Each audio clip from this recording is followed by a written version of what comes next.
para participar con nosotros.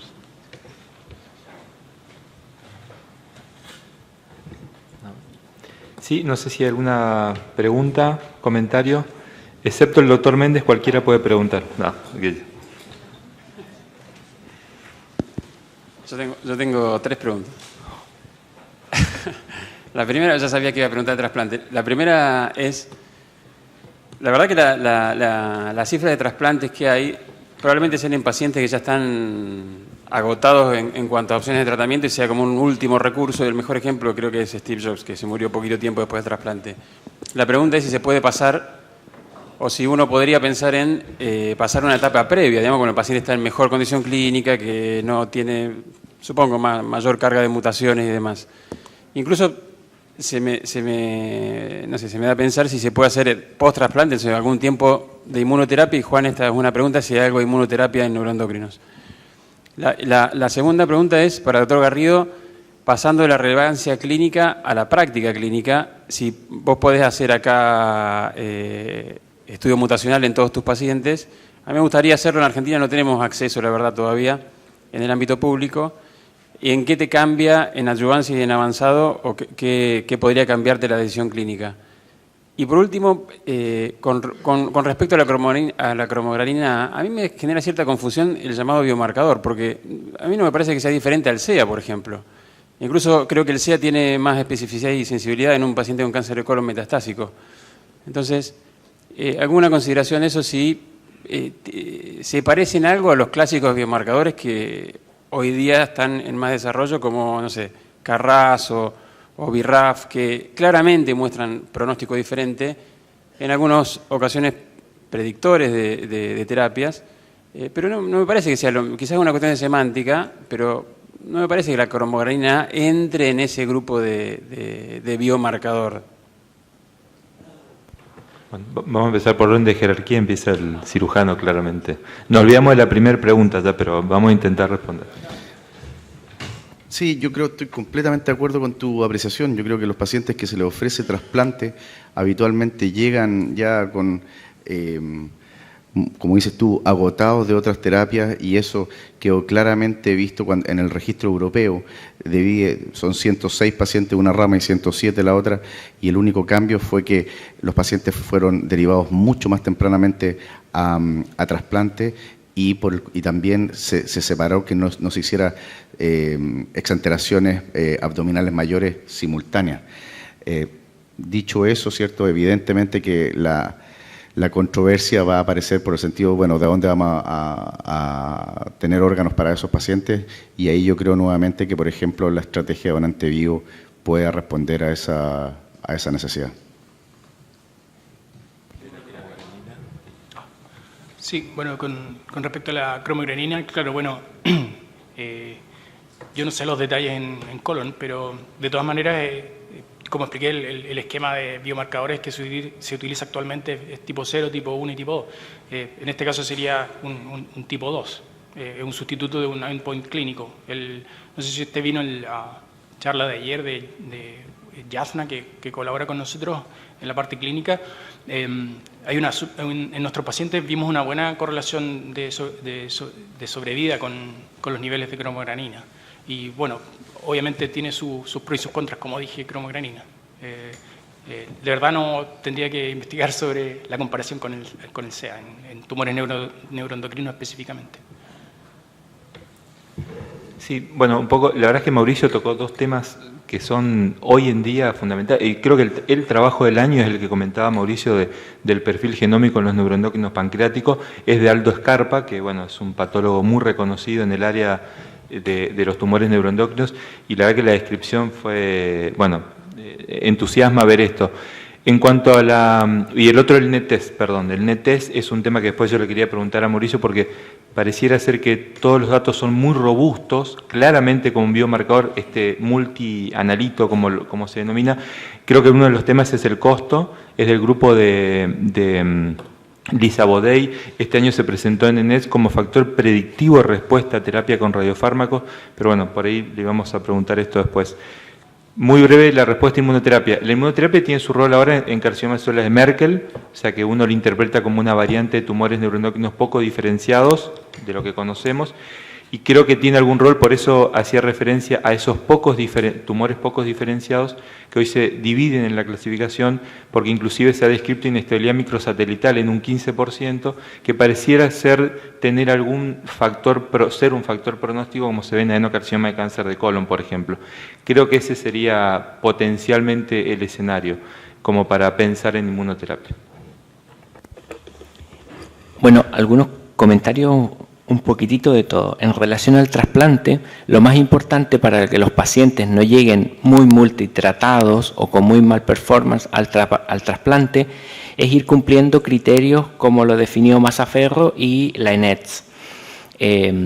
Si uno lo hace así, en verdad puede llevar antes los pacientes a trasplante. Me parece que no es la panacea, pero sí bajo estricto criterio de selección, ya con unos 6 meses de estabilidad de la enfermedad, que no sea una enfermedad que se esté descontrolando, se pueden llevar sin problema. Y en la práctica funciona. Son pocos, pero funciona. En relación a la cromogranina A, es verdad que no es un buen marcador tumoral, pero es el mejor que tenemos actualmente en tumores neuroendocrinos, porque no solo sirve para el diagnóstico, sino para la vigilancia durante el tratamiento de los pacientes, así que sin duda que no es un buen marcador, pero es el que tenemos actualmente y esperamos que hayan otros pronto. En relación a la inmunoterapia estoy muy de acuerdo en que probablemente va a tener su lugar en los tumores G3, pero se necesitan muchos estudios para llegar a que sea probado clínicamente. Y en relación a la pregunta de GIST, en Chile estamos haciendo esfuerzos para contar con las mutaciones. Inicialmente lo hemos hecho a través de la Fundación de Pacientes y teníamos convenio con el Dr. Corles en Estados Unidos y hacíamos mutaciones vía Fundación de Pacientes de manera gratuita para todos los pacientes. Ese fue el primer enfoque y lo hacíamos a nivel nacional. Actualmente se están estandarizando las técnicas en Chile, al menos conozco 1 o 2 laboratorios donde se hace regularmente y se secuencian los 2 genes más importantes. ¿Y cómo va a modificar la conducta? En adyuvancia, en este minuto creo que en nada, solo es un resultado que tenemos que estar expectantes, y en metastásicos seguro que sí. Yo creo que no deberíamos partir tratamiento de primera línea sin tener una mutación, porque podría haber un porcentaje no menor de pacientes que podríamos someterlo a tratamiento sin tener necesidad de las dosis que usamos habitualmente. Me refiero a los exon 9, que requieren más dosis de imatinib, y a los wild type. Muchas gracias. ¿Alguna otra pregunta, comentario? Sí. I had a question about the availability of the lutetium dotatate here in Central and South America. Even in the United States, it's still not approved, and so it's only available under expanded access in maybe 15, 20 centers. So I was just wondering if that's really a valid option for patients here.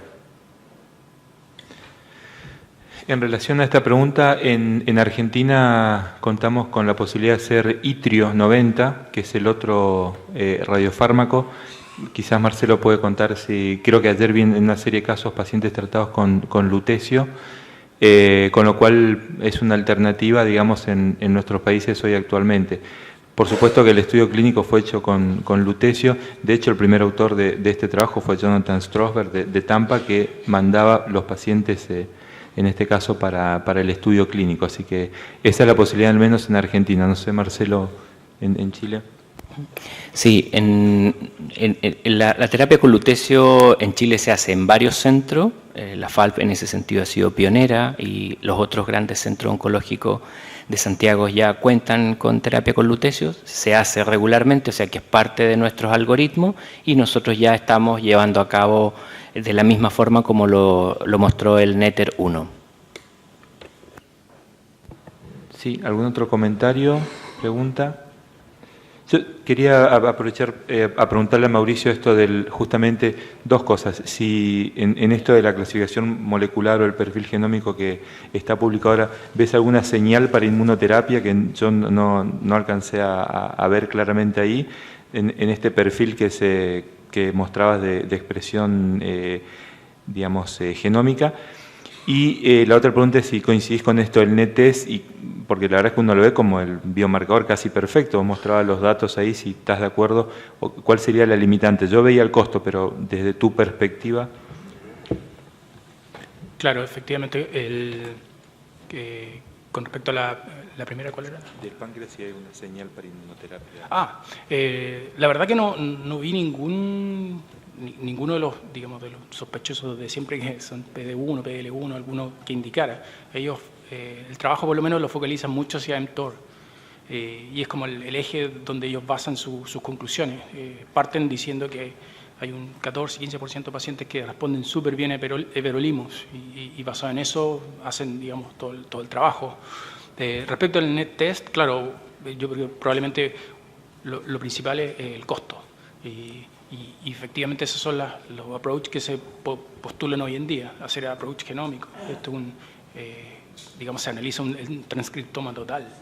Entonces, quizás de ahí se pueden sacar, por eso mostré lo de los microRNAs, quizás desde ahí algún microRNA en particular podría ser utilizado a un costo mucho más razonable. Hacer, digamos, un RT-PCR es mucho menos costoso que hacer un análisis de transcriptoma total.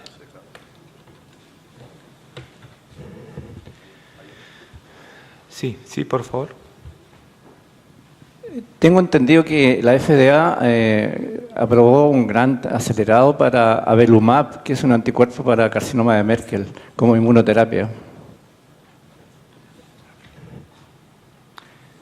Sí, en los merkelomas, digamos que uno lo interpreta como una variante de tumores neurónicos con una variante más bien poco diferenciada, por eso tratábamos de extrapolarlo a los gastroenteropancreáticos o a los broncopulmonares.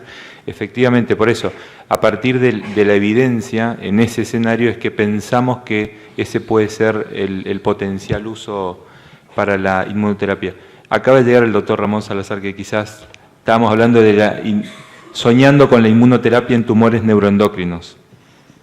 Sí, hay un porcentaje de un 25-30% de estos tumores que presentan expresión de PDL1. Además, bueno, si uno no entra en el mundo de la inmunoncología en estos momentos, parece que está muerto, ¿no? Pero yo creo que deberíamos de profundizar un poquito más en seleccionar los tumores en función de algún biomarcador más allá del PDL1. Los intestinales no tienen mutaciones, con lo cual es muy difícil pensar que vamos a llegar a poder hacer inmunoterapia efectiva con los inhibidores de checkpoint, que ya cuentan con que los linfocitos están presentes en el tumor.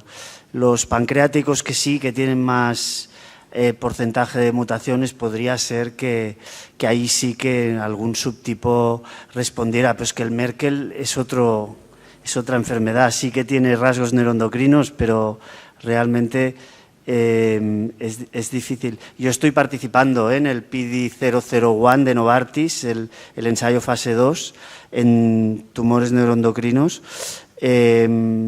pero pienso que tendremos que hacer mucho análisis de subgrupos para identificar a aquellos que vayan a responder. ¿Otra pregunta, comentario? Les prometí a todos, Ramón, que nos ibas a dar las primicias del Sector Trial en tu charla. La primicia es que llevamos 100 pacientes y hay que llegar a 180, o sea que bueno, que estamos todavía reclutando. No sé si hay alguna otra pregunta. Bueno, si no hay más preguntas, vamos a ir al cafecito y los invitamos como